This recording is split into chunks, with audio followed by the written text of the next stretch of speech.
Hello friends, welcome to Medical Basics by Dr. Divya and my YouTube channel by Dr. Divya. So today's topic is circle of Willis, which is very important. So let's study the circle of Willis. So here we study the circle of Willis. Circle of Willis, why is it important? Because circle of Willis is the most common cause of the berry aneurysm. Now why does it happen? That happens due to the defect in the tunica media of the vessel.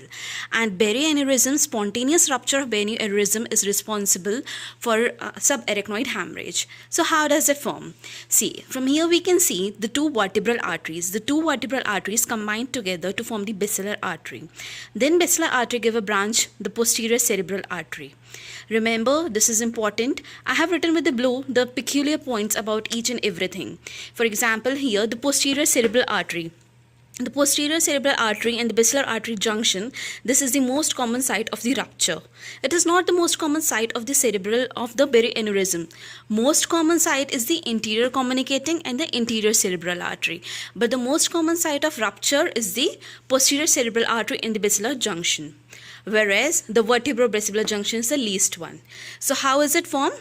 Two vertebral arteries combine together to form the basilar artery. This basilar artery gives the branch of posterior cerebral artery. And then comes the internal carotid artery.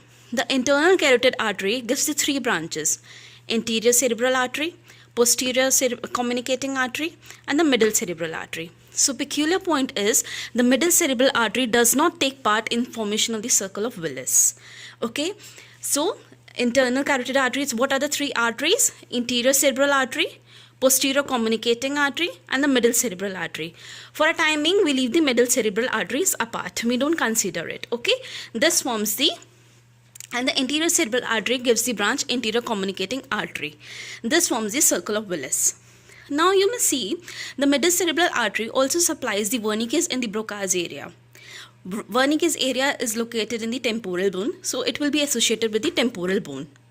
Okay, and most common site of the berry aneurysm among the circle of Willis is a junction of the anterior cerebral and the anterior communicating artery. And the least common site is the vertebro-basilar junction. And the most common site of the rupture is posterior cerebral artery and the basilar artery. So that's it about the circle of Willis. Thank you friends. Hope you like it. Please like and subscribe my YouTube channel by Dr. Divya and FB page by Medical Basics by Dr. Divya. Thank you so much.